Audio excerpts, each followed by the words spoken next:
موضوع كولر، اذ فجأة كده وبلا اي مقدمات قال لك كولر مش راجع. ليه يا جماعة؟ قال لك مش راجع، كولر عنده عرض وكولر جاله عقد وخلاص بقى هو زهق ومش جاي. يا جماعة مش جاي ليه؟ طب يعني هو ايه اللي حصل يخليه ما يجيش يعني؟ وانت ما شفتش ايه؟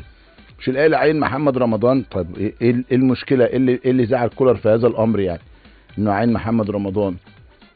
فسألت الناس بتوع النادي الاهلي، يا جماعة في اي صحة لهذا الكلام؟